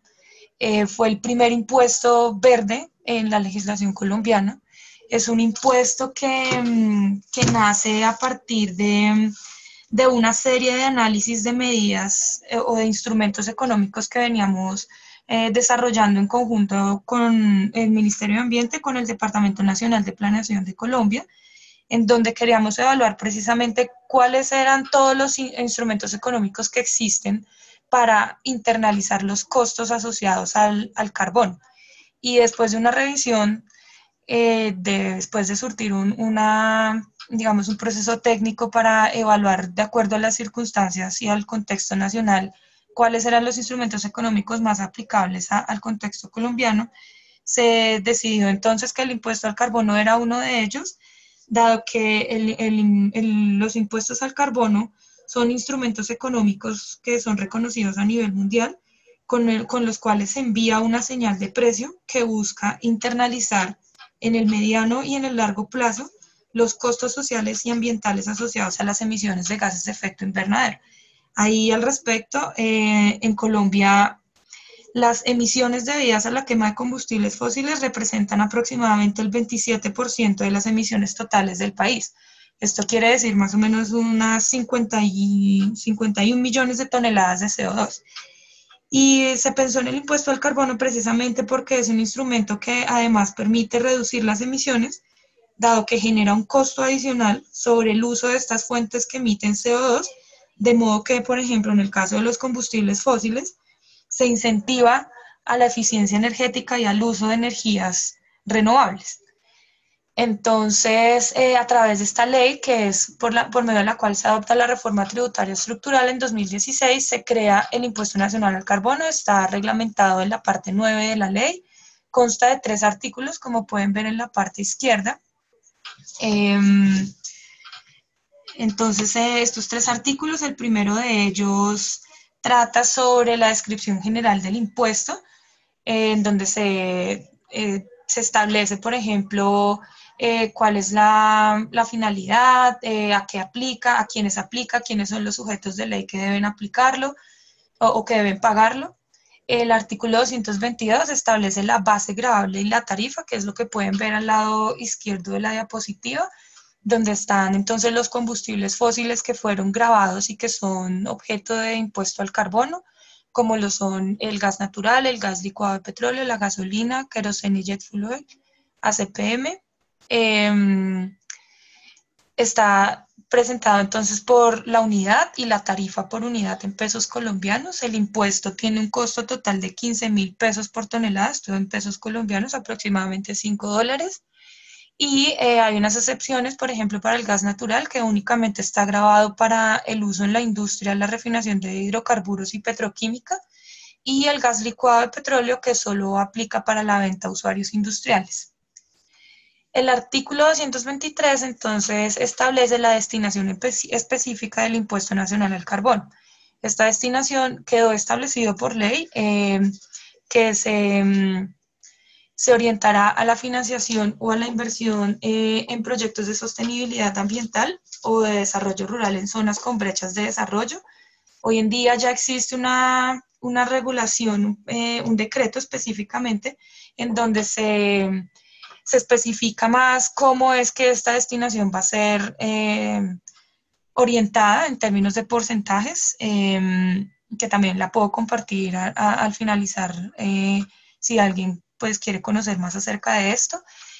Para resumirles, es básicamente, ustedes saben que Colombia también está pasando por un proceso de posconflicto, entonces a raíz de este proceso se generó un fondo en el cual pues a nivel de gobierno nacional se priorizaron unos recursos para este proceso. Parte de los recursos de este impuesto al carbono van a ser destinados a ese proceso de posconflicto y otra parte efectivamente corresponde al sector ambiente para priorizarlo en inversiones, como bien dice ahí, en proyectos de sostenibilidad. Hay unos que están priorizados, por ejemplo, para temas de adaptación al cambio climático, pero bueno, el detalle de la distribución porcentual y demás lo puedo compartir después, está ya en un decreto reglamentado. Entonces, aquí importante resaltarles que, bueno, que el impuesto al carbono surge, como les decía, como una señal de precio, entonces es una primera señal que como Colombia quisimos enviar para empezar a generar conciencia entre los sectores de cómo hacemos para incentivar la mitigación desde lo sectorial, cómo hacemos también para que entonces se vaya creando esta conciencia, esta cultura de entender cuánto me cuesta emitir CO2 como industria, como empresa, y qué debo hacer entonces para reducir esos costos, o qué debería entonces priorizar yo dentro de mi modelo de negocio para que estas emisiones no me resulten un costo adicional.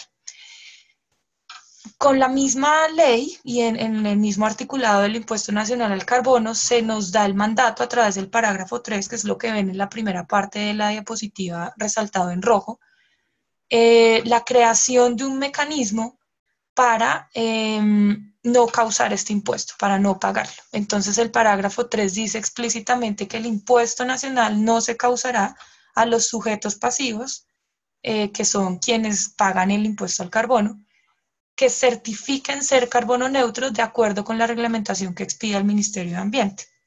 Esta ley surge en diciembre de 2016 y entra en vigencia el 1 de enero de 2017. Y entonces, a raíz de la entrada en vigencia de esta ley, empezamos a recibir entonces la solicitud de, bueno, ¿cuándo el Ministerio de Ambiente va a reglamentar la posibilidad de no causar el impuesto? ¿Qué significa ser carbono neutro? ¿Cómo así que certifico ser carbono neutro y con eso no puedo pagar el impuesto?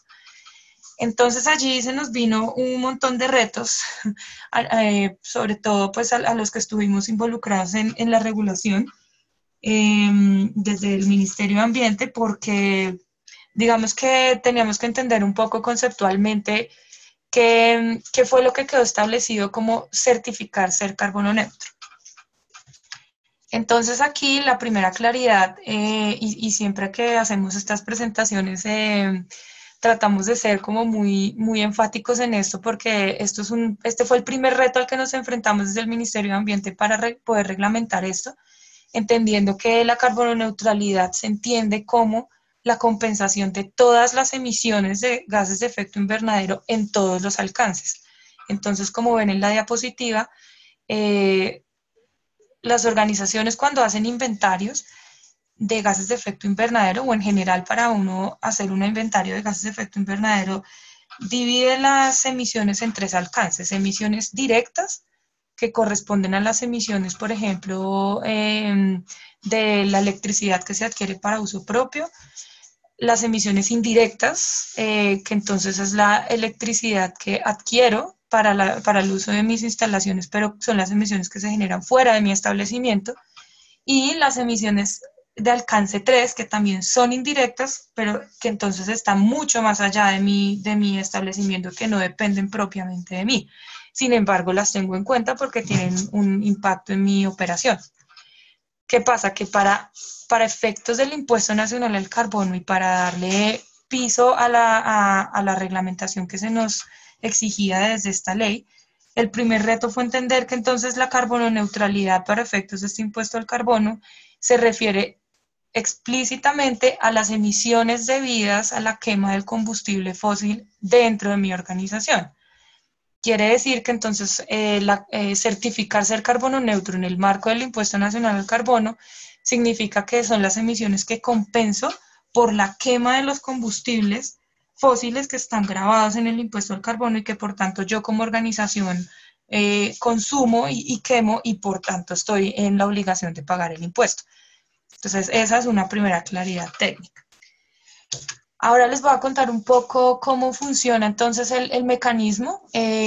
Como pueden ver al lado derecho está el diagrama de cómo se causa el Impuesto Nacional al Carbono normalmente.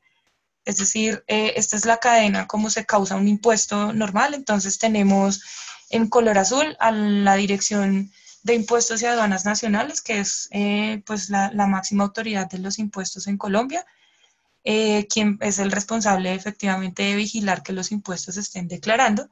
Luego tenemos el responsable del impuesto o el recaudador, que está en color verde, para efectos de la ley y como que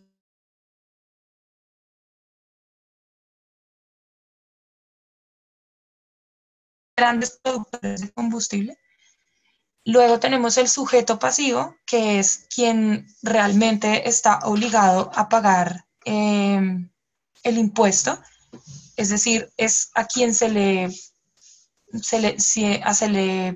declara el impuesto en la factura como tal y es el distribuidor mayorista del combustible fósil. Entonces, este distribuidor mayorista adquiere el combustible del productor, es decir, el que está en color verde, y cuando adquiere este combustible, ya sea a través de,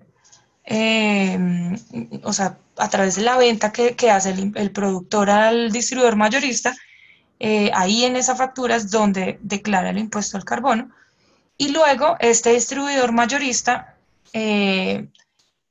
vende el combustible a través de toda la cadena de valor, donde entonces ya llegamos al último actor, que es el usuario o consumidor final, que puede ser un distribuidor minorista o podemos ser nosotros cuando tanqueamos el carro o nosotros como usuarios de las aerolíneas, que también son consumidores finales.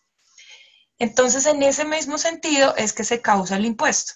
El responsable del impuesto, cuando le vende el combustible al distribuidor mayorista, le cobra el impuesto en la factura, y el distribuidor mayorista, cuando lo traslada a sus usuarios o consumidores finales, cuando vuelve y vende el combustible, hace el traslado del costo del impuesto al carbono vía tarifa o vía precio. Entonces, a nosotros como usuarios finales no nos sale en la factura el desagregado del impuesto nacional al carbono, solamente al sujeto pasivo, porque es quien tiene la obligación legal de declarar el impuesto, pero en realidad nosotros como usuarios o consumidores finales sí lo estamos pagando a través del incremento en la tarifa.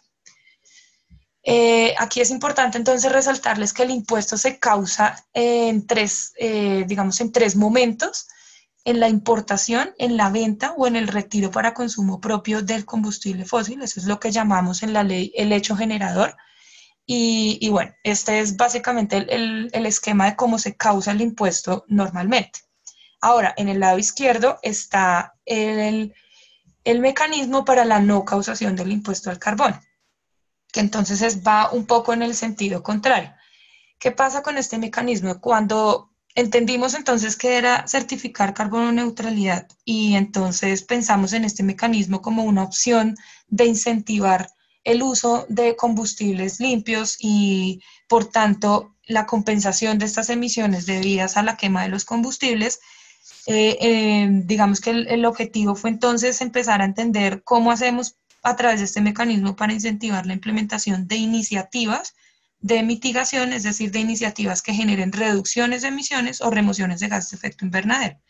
Y en ese sentido, permitir el uso de esas reducciones para poder compensar las emisiones que genera la quema de los combustibles fósiles, sobre el cual el sujeto pasivo se ve obligado a pagar el impuesto. Entonces, el mecanismo, como pueden ver en el diagrama de la izquierda, tenemos los mismos actores. Lo que pasa aquí es que entonces el sujeto pasivo, como es quien debe pagar el impuesto al carbono, es quien debe también solicitar la no causación de ese impuesto o solicitar que lo hagan exento de ese pago. Y para esa solicitud, entonces el sujeto pasivo debe cumplir con unos requisitos documentales que incluye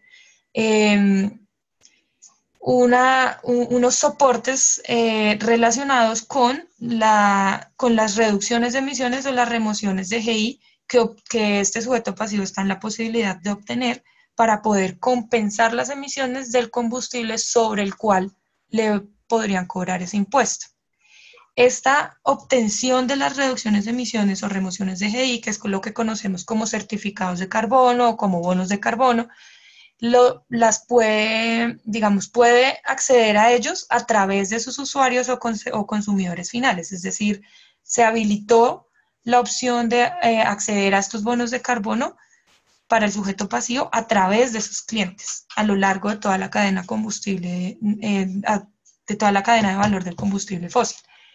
Y una vez el sujeto pasivo consigue estos bonos de carbono, estos certificados de carbono, que sean equivalentes a las emisiones del combustible fósil que se quemaría y sobre el cual tendría que pagar impuesto, y cumpliendo con esta serie de requisitos documentales, solicita la no causación ante el responsable del impuesto para que entonces en la factura no le aparezca, o más bien se le haga exento de este pago del impuesto contra los soportes documentales.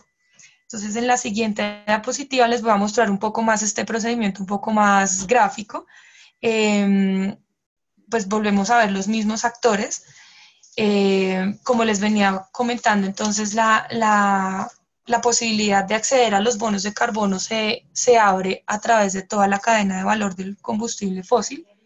Y aquí es importante resaltar que este mecanismo se creó pensando digamos, en muchos de los esfuerzos de mitigación que Colombia ya venía realizando, por ejemplo, con la participación en el mecanismo de desarrollo limpio. Entonces, al darnos cuenta que efectivamente este mecanismo nos iba a permitir crear una demanda y una oferta de reducciones de emisiones para efectos de no pagar un impuesto, lo primero que analizamos es, listo, tenemos una pequeña oferta que corresponde a estos proyectos del mecanismo de desarrollo limpio que, dadas las circunstancias del mercado, se vieron en la necesidad de estancarse un poco, de quedarse quietos por los precios y demás, pero de alguna manera son esfuerzos de mitigación que el país está también en la obligación de reconocer y entonces encontrar una forma de poderles dar salida, y esta fue una de las formas que encontramos. Entonces, en principio se pensó en esta oferta de proyectos del mecanismo de desarrollo limpio, que en Colombia está alrededor de 72 proyectos registrados ante la Convención Marco y alrededor de 36 proyectos que han generado certificados de reducción de emisiones que suman un potencial de casi 10 millones de toneladas emitidas. Entonces, digamos que se pensó un poco en estos esfuerzos de mitigación, pero también nos enfrentamos al segundo reto más grande en la construcción de este mecanismo, y fue empezar a entender un poco cuál era la participación de Colombia en otro tipo de mercados, como lo es el mercado voluntario de carbono, en donde existen otros estándares de carbono diferentes al mecanismo de desarrollo limpio, en donde también Colombia tenía una participación.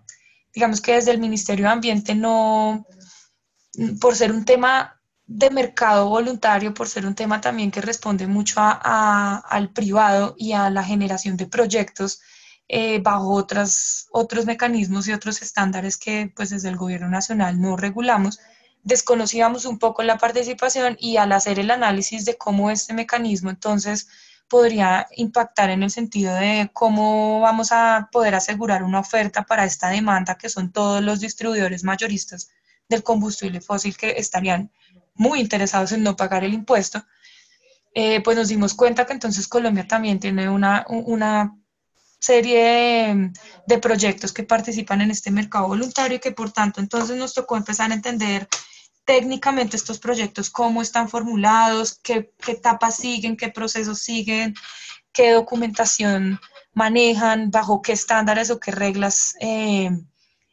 aplican para poder cuantificar y generar estos bonos de carbono. Entonces, parte también de los beneficios, digamos, o de las bondades de este mecanismo, es que nos permitió estandarizar un poco esas condiciones. Si bien teníamos el antecedente de la participación en el mecanismo de desarrollo limpio, donde hay una serie de pasos bien identificados, donde se tiene ya como la experiencia de las lecciones aprendidas respecto a cómo se formulan los proyectos y cómo se hace para obtener estos certificados de carbono, también nos tocó empezar entonces a entender cómo funciona en el mercado voluntario.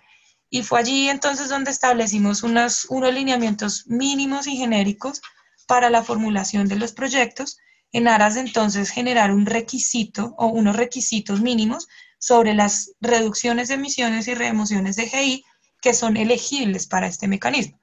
Que entonces básicamente se resumen en estos 3 pasos que vemos al lado izquierdo de la diapositiva. Una primera parte que está relacionada con las metodologías reconocidas para formular estas iniciativas de mitigación. Entonces habilitamos, por ejemplo, que las iniciativas sean formuladas o por metodologías reconocidas por la Convención, o metodologías de los programas de certificación estándares de carbono voluntarios que hayan sido consultadas públicamente y que cuenten con un registro público. Otros de los requisitos entonces es que los proyectos estén verificados, y parte del requisito documental entonces es presentar esta declaración de verificación, que como les comentaba Sofía, para el caso de los bonos verdes, esto es una auditoría de tercera parte, es una revisión de un tercero independiente que da fe de estas reducciones, de los resultados de mitigación de la iniciativa, Y para estos auditores terceros independientes, entonces también existen unas reglas, deben tener unas acreditaciones o unos, llamamos nosotros en palabras coloquiales, unos carnets que les permitan entonces ser estos terceros que tienen la capacidad técnica y el expertise de poder ir a verificar o ir a auditar un proyecto de estos. Y por último, que estas reducciones estén certificadas, es decir, que exista una plataforma de registro público en donde podamos ver que estas reducciones efectivamente fueron certificadas, es decir, fueron codificadas, tienen un código único, un serial para cada tonelada, y que por tanto estas toneladas sean canceladas, llamamos nosotros, es decir, sean adjudicadas al distribuidor mayorista por una única vez. Con canceladas nos referimos entonces a que esas toneladas no pueden ser usadas nuevamente en ningún otro mercado para ningún otro propósito. Es más o menos como endosar un cheque. Yo endoso un cheque a una persona y este cheque nunca más puede volver a ser usado para ningún otro fin. Quiere decir que de alguna forma hay una transferencia de esa titularidad, pero en definitiva no es una transacción de la reducción, sino es una cancelación o es un retiro de esa unidad de cualquier otro mercado. Y en ese sentido, pues eso es en resumen como los requisitos de las reducciones que serían entonces elegibles al mecanismo. Y parte de los requisitos documentales, entonces, como les contaba, es eso, la declaración de verificación o este reporte que nos entrega el tercero independiente acreditado, donde nos damos cuenta que efectivamente el proyecto fue formulado correctamente, que utilizó una metodología adecuada, que esos resultados de mitigación de verdad ocurrieron.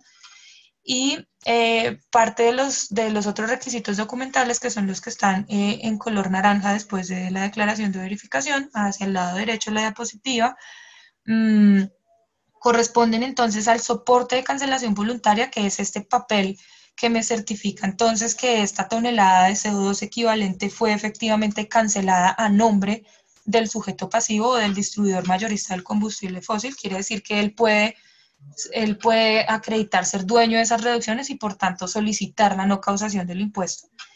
Esto a su vez pues, necesita entonces un soporte documental también del registro público que para efectos de conocimiento de todos, existen varios hoy en el mercado como lo son el registro de APX o de Markit de diferentes estándares de carbono voluntario, o así también existe el registro del Mecanismo de Desarrollo Limpio, que es el registro de la Convención Marco de las Naciones Unidas, donde podemos ver efectivamente la trazabilidad de la transacción de esas reducciones hasta poder ver o poder evidenciar que esa reducción fue cancelada o fue retirada para este propósito. También se exige una hoja de cálculo, un soporte documental que es una hoja de cálculo Excel en donde se hace la relación de la cantidad de combustible, su equivalente en toneladas y la cantidad de toneladas de CO2 que se van a utilizar para solicitar la no causación del impuesto al carbón. Aquí pues es importante resaltar que el sujeto pasivo puede solicitar la no causación sobre todas las emisiones del combustible que está comprando o sobre una parte de las emisiones. Nunca puede solicitar por más emisiones o por compras futuras, siempre tiene que ser antes de la compra. Y por último, se exige también un reporte del estado de registro en el Registro Nacional de Reducción de Emisiones de Colombia, que también hace muy poco fue reglamentado, de la iniciativa de mitigación. Entonces, parte de la trazabilidad de este mecanismo también es poder tener el soporte de todos los proyectos de donde se están sacando estas reducciones. Y el soporte de esto se constituye en el Registro Nacional de Reducción de Emisiones, en donde esperamos se compile toda la información de todas las iniciativas de mitigación que se estén desarrollando en el país y, por tanto, sus resultados de mitigación en qué se están usando. Entonces, para efectos de este mecanismo se exige que entonces la iniciativa esté registrada en este registro y que podamos ver también en este registro que todas las toneladas que la iniciativa generó están siendo utilizadas o para este mecanismo o para otros, pero que tengamos la información clara de qué parte de esas toneladas se está utilizando para efectos de este mecanismo. Aquí entonces creo que no sé cómo iré de tiempo, pero ya solo me faltan 2 diapositivas. Aquí les quiero mostrar un poco de lo que ha sido la implementación de este mecanismo. Llevamos un año, este mecanismo se reglamentó a través del decreto 926 de 2017, el 1 de junio. Ya cumplimos un año de implementación y lo que hemos visto entonces es una alta participación en términos de las empresas, de la industria, básicamente. Hemos encontrado un total de 184 empresas que tenemos por cifras oficiales del responsable del impuesto.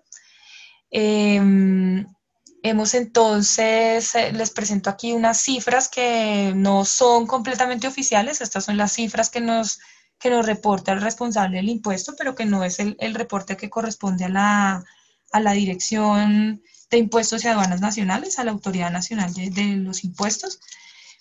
Pero pues quise compartirla acá también para tener un poco de noción de cómo ha sido este mecanismo. Del 1 de junio al 31 de diciembre de 2016, tuvimos un estimado de 4.893.000 toneladas de CO2 equivalente, sobre las cuales pues, se solicitó la no causación. Y del 1 de enero a 31 de mayo de 2018, por eso les digo que no tenemos cifras oficiales aún, estamos en ese proceso, se tiene un registro de aproximadamente 8 millones de toneladas, que entre tanto han estado, digamos, repartidas en estos sectores que ven abajito. En su mayoría, pues hemos visto la participación de proyectos forestales y otros proyectos. Varios de estos, pues claramente han sido proyectos del Mecanismo de Desarrollo Limpio y varios de estos también de los proyectos del mercado voluntario. Y ya para cerrar, entonces, les traigo como estos mensajes importantes, digamos que a nivel como a nivel general, creemos que el Impuesto Nacional al Carbono y el mecanismo de no causación pues es una oportunidad para mejorar la eficiencia en los procesos productivos, para reducir claramente las emisiones de gases de efecto invernadero y en general para generar muchos beneficios a nivel ambiental. Digamos, como les decía al principio, el impuesto al carbono pues es un instrumento que al generar un costo adicional sobre el uso de fuentes que emiten CO2, se incentiva la eficiencia energética y se incentiva el uso de combustibles o fuentes alternativas de energía. También es importante resaltar que el Impuesto Nacional al Carbono es solamente uno de los diferentes instrumentos que existe y es uno de las formas en que le estamos dando, que le estamos apostando como país para cumplir las metas establecidas en el marco del Acuerdo de París. Por tanto, pues este impuesto tendrá que ser complementario con otro tipo de mecanismos, como ya, por ejemplo, Sofía les contó, el sistema de comercio de emisiones, que también es otro de los instrumentos que se está pensando en Colombia y que a través de la Ley de Cambio Climático se sentaron algunas bases, pero todavía nos falta un montón de reglamentación. Importante también resaltar que en este mecanismo no hicimos elegibles las reducciones que provienen de proyectos MDL fuera del país, entonces aquí se priorizó, por supuesto, la oferta nacional, porque claramente los proyectos del Mecanismo de Desarrollo Limpio por fuera pues manejan otros precios y otras dinámicas que para efectos de este mecanismo interno y doméstico no serían viables.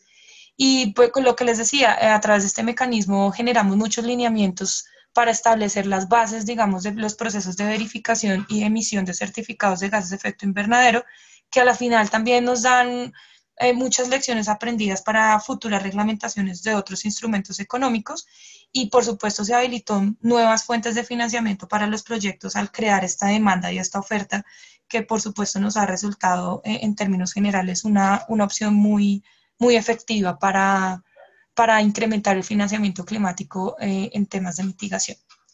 Entonces no me queda más sino agradecer, espero haber sido muy clara y espero no haberme pasado mucho del tiempo.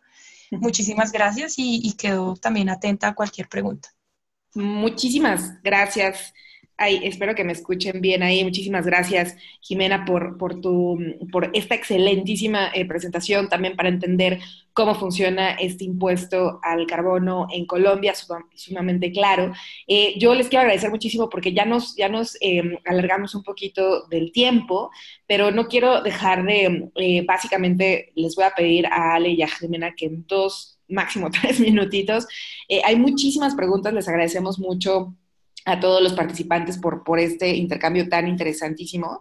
Y lo que quiero proponerles es que contestemos un par de preguntitas así rapidísimo, porque ya sé que todo el mundo tiene muchas cosas que hacer, y más bien dejarles los datos de Jimena y de Ale, y por supuesto de Sofía, porque esta sesión pues tenía como objetivo presentarles estos temas que son sumamente innovadores, que están en boga, que están y que seguramente van a escuchar. Entonces era darles un pequeño panorama de por dónde va el tema, y obviamente no es agotar porque va a ser un poco complicado agotar todas las discusiones. Pero bueno, entonces, básicamente yo quisiera que en 2, 3 minutos Alejandra nos contestara. Hay muchísimas preguntas, pero hay 2 temas que se repiten, que tienen uno que ver con cómo asegurar que esta emisión de bonos verdes sean bien manejados, que no haya como procesos digamos, como de corrupción, por decirlo así, cómo asegurar que haya un efectivo seguimiento y sobre todo, cómo asegurar que estos bonos realmente están impactando efectiva o más bien positivamente y que no, o sea, que realmente están, por ejemplo, contribuyendo con la reducción de emisiones o con la construcción verde, o sea, con proyectos verdes y que no termine siendo como, pues, no sé, como le llaman un greenwashing, ¿no? De que se emitan muchos bonos, pero que no necesariamente se cumplan con los objetivos. Y a Jimena, si nos puedes contar un poquito, o sea, cuáles son las instituciones, se preguntan si todas las instituciones públicas, y en este caso la pregunta sería privadas, están sujetas a este impuesto, es decir, quiénes son si nos puedes recordar un poco quiénes son sujetos de este impuesto.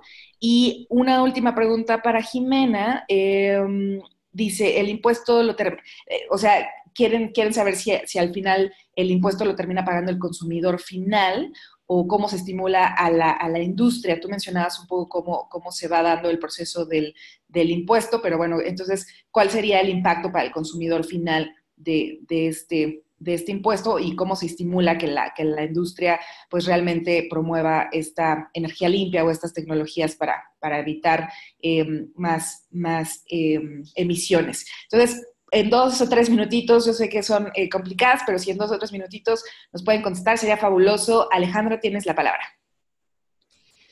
Bueno, Sandra, muchas gracias por las preguntas. Pues mira, con relación a ellas, solamente te podría decir que existen diversos mecanismos para certificar que efectivamente se está cumpliendo con el objetivo en virtud del cual se canalizan los recursos para el desarrollo de proyectos ambientales. O sea, el desarrollo de los proyectos que financian los bonos verdes no es algo esporádico. Ellos surgen en razón de un proceso de certificación bastante preciso. Sí, este es un mecanismo financiero que requiere de precisión y por ende no da lugar a un margen de error. Entonces, por esa razón están tan bien calificados, ¿no? Dentro de las calificadoras, porque son proyectos que están muy, muy bien planteados, finamente planteados. No recuerdo muy bien la segunda pregunta, Sandra. Rapidísimo, es sobre cómo asegurar que estos proyectos realmente se van a invertir en proyectos eficientes, sustentables y que no es como un greenwashing de emisiones que van a generar otras externalidades. No, pues básicamente esa es la razón. O sea, estos proyectos van directamente encaminados al desarrollo ambientalmente sostenible. No hay lugar a margen de error y precisamente calificadoras tan reputadas como Standard & Poor's, está Fitch también, que se encargan de verificar que efectivamente esto no suceda, ¿no? Que no se malversen o que no se desarrollen adecuadamente estos proyectos. Definitivamente la inversión es casi un 100% segura. No, yo me atrevería a decir que no da lugar a un gran margen de error y que verdaderamente sí se están desarrollando los proyectos de la manera como se plantearon en un inicio. Excelente. Muchísimas gracias, Alejandra. Y ahora le paso la palabra a Jimena para que nos conteste estas dos preguntas de quiénes son los que tienen que estar sujetos a este impuesto. Y también había otra preguntita por aquí sobre o sea, cuál es al final el impacto para el consumidor final y cómo incentivar a las empresas a realmente ser parte de este impuesto. Tienes la palabra. Listo, gracias Sandra. Trataré de ser muy breve. Los sujetos pasivos, como les contaba, entonces es el distribuidor mayorista del combustible. Esto en ejemplos prácticos, en Colombia son aproximadamente unas 40 compañías, Terpel, Chevron, Exxon, que son los distribuidores grandes del combustible. Tenemos un responsable o un productor que es Ecopetrol, que es quien realmente produce casi todo el combustible de Colombia, y estos 40 o 30 y pico de distribuidores mayoristas son los que, a la luz de la ley, son quienes están obligados a pagar el impuesto o a declararlo. Eso era lo que yo les decía, a ellos en la factura les aparece el desagregado del impuesto al carbón. ¿Qué pasa con el consumidor final? ¿Qué pasa con nosotros cuando tanqueamos el carro en una estación de Terpel o de Exxon o de Chevron? Que efectivamente a nosotros nos cobran el impuesto en la tarifa, pero no nos aparece en la factura porque no estamos obligados a declarar el impuesto a la luz de la ley. Entonces, finalmente sí lo terminamos pagando porque en la tarifa se nos aumenta el precio por los impuestos, pero es un aumento de tarifa en donde vienen mezclados todos los impuestos. El impuesto al carbono claramente no es el único impuesto que tienen los combustibles ahí. Y la tarifa además es una tarifa regulada. Entonces, al incrementar la tarifa con los impuestos que apliquen a los combustibles, ahí se nos está cobrando el impuesto al carbono, pero como tal no tenemos que declararlo, no es algo que vaya en nuestras declaraciones de impuestos. En cambio, para el sujeto pasivo, que es este distribuidor mayorista, pues sí tiene que hacerlo. En sus desagregados, en sus libros contables, tiene que declarar ese impuesto como tal. Y con respecto a cómo incentivar a las empresas, digamos que este mecanismo nos ha permitido generar muchos mensajes a diferente nivel, también porque hemos visto mucha participación, por ejemplo, de industrias manufactureras, de industrias, digamos, de alimentos, de transporte de carga, que entonces, ¿qué pasa? Consumen mucho combustible, digamos, un ejemplo específico puede ser una industria de transporte de carga, donde sus consumos de diésel pueden ser completamente monstruosos, y entonces encuentra la oportunidad de invertir en un proyecto, ya sea en el sector forestal o en su mismo sector, para generar estas reducciones de emisiones y poder entonces compensar o solicitar la no causación por el combustible que compra y ser exento del impuesto. Entonces, hemos encontrado, por eso les digo, mensajes en diferentes niveles. Uno, en donde las empresas han interiorizado como la necesidad de hacer este esfuerzo de mitigación, entonces han, por ejemplo, hecho inversiones en sistemas más eficientes para reducir el consumo de combustible, o han generado inversión en otro tipo de proyectos en su mismo sector para poder obtener estas reducciones y poderlas usar para no pagar el impuesto.